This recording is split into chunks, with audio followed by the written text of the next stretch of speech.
Ayan. So, ito naman, ang dating kwarto ni Miss D. Oo. So, ito ang dating kwarto ni Miss D. And, dito si Kuya na nagre-repair. Ayan. So, napinturahan na rin to. Kailan pa? Nakaraan pa lang. Nakaraan pa? Nasa taas ako kanina. Oo. O, sige, tingnan ko rin lahat pati sa taas. Hindi pala taas. Yung CR hindi nyo pipinturahan? Ewan ko ba yung boss ma'am, may papinturahan niya ako. Or kahit masilya or ano? Inunan niya lang kasi sa araw. Oo.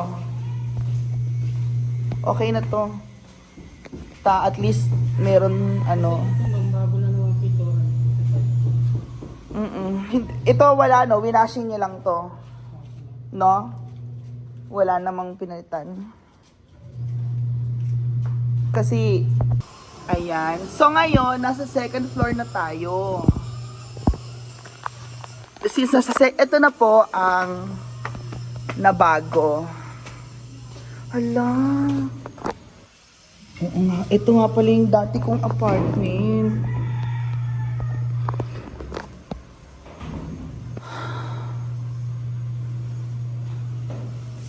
Hala, nakakamiss. Nakakamiss ang dati kong apartment.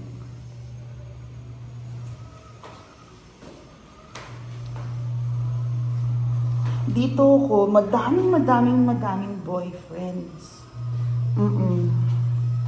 Ito yung dati kong kwarto.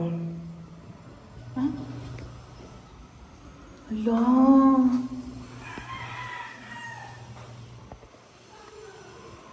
Ito yung dati kong kwarto. Nakakaloka. Ang dami kong boyfriends.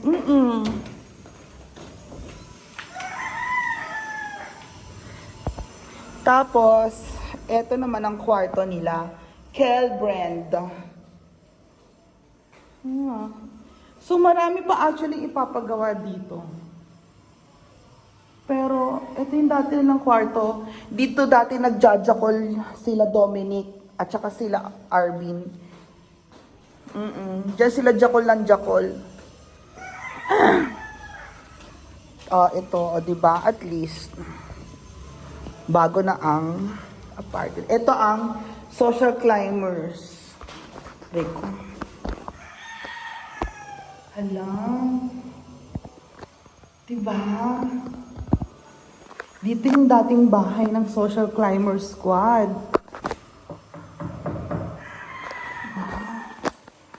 Tapos, ito yung pinagawang cabinet. Ito yung pinagawa nilang cabinet. Dito lahat ng mga damit nila. Andyan lahat. Ito yung CR. Dito sila nagpapaiyot. Pag may lalaki. So, eto diba? Naalala nyo to?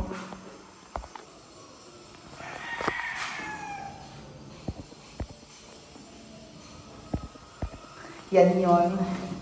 Tapos yan yung bahay.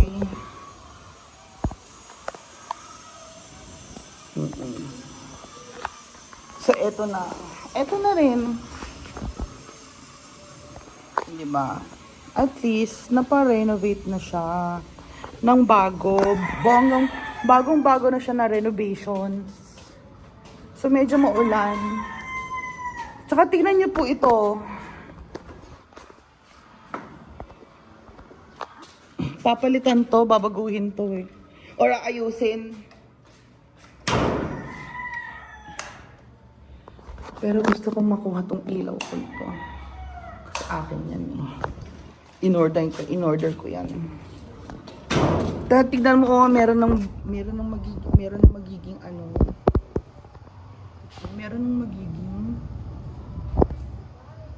mangga ulit. Panahon na ng mangga, may bulaklak ng mangga. Ayan. So, ito na po. So, diba? Perfect na perfect. Ayan. So, yan lang po mga besh, kasi medyo maulan. So, medyo nalinis na rin nila dito. Ay, wala na yung gate! God. Baka yung gate dito binenta na kasi bakal yun. May kakilala akong nagbibenta ng bakal ang bote. Ayan. Tapos, eto na nga pala ang dating pinasemento at pinaayos. So, ngayon dito sa apartment, wala nang problema or issue sa nangyari na yung napupuno yung CR nila. Dahil meron ng sarili ngayon, itong apartment, may sarili na siyang separate din na sewage. Ito na po yung bagong pinagawa na separate na siya na Pozo Negro. Oo. So, dito na lahat mapupunta. Hindi na ito mag-aano. Ito meron siyang meron siyang ventilasyon. So, ito, dito na siya lahat. Hindi na ito mapupuno. Kasi, exclusive na ito para nagaling lang sa apartment lahat. Ayan na nga po, guys. So, tapos ito, gigibain na rin po ito. Kasi, pag giniba na po ito, wala na po ito lahat. Mas magiging mas maluwag pag giniba na yung bahay ni Ate Gina. Oo. So anyway, lalarga na muna tayo. Dito kami dati nagpa-party. Dito kami dati yung welcome party. Welcome galing PBB kay Brenda. Dito kami. Or birthday, happy birthday. Dito kami nag-happy birthday. Oo. So, ayan na nga po ang update. At mamaya ay update. Ayan. Ay, sino yon? So, eto na nga po. At pupunta muna kami sa Canada. Siyempre, ito yung garden. Pero, wala pinaano na tong garden na ito eh. Pinasementohan na lang siya kasi naglalayos dyan. At saka, nagbabaha siya. Dapat nga, inayos pa yan na garden eh. Pero okay na yan kasi ganyan talaga ang buhay. Ang buhay ay weather lang. Pumasok na ka sa kotse, ano to? Hindi, di ba? Nagbukas ako. Pero so far, yung main po namin na bahay is eto. Okay na siya. Okay? That's our main house. So, see you later, guys.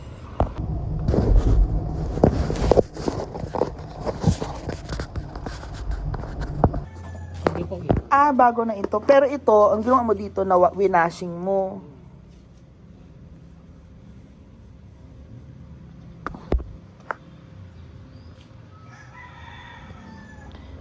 So, ito, na-washing mo itong mga ito. Tapos, ito, bagong pintura. Maganda naman siya. So, ito pala talaga ang final na kulay na meron siyang salmon. Salmon ba to? Salmon sa baba. Tapos, cream sa surface. Cream and salmon. Okay. At naayos na rin po ang ating naging dating problema na septic tank. Okay na siya. Tapos dito ang dating Miss D, tapos yun, sa taas ang Social Climbers at ang Mia Kaloka. O, diba? So, yun lang. Bye! Matagal na kaming kanya-kanya dito.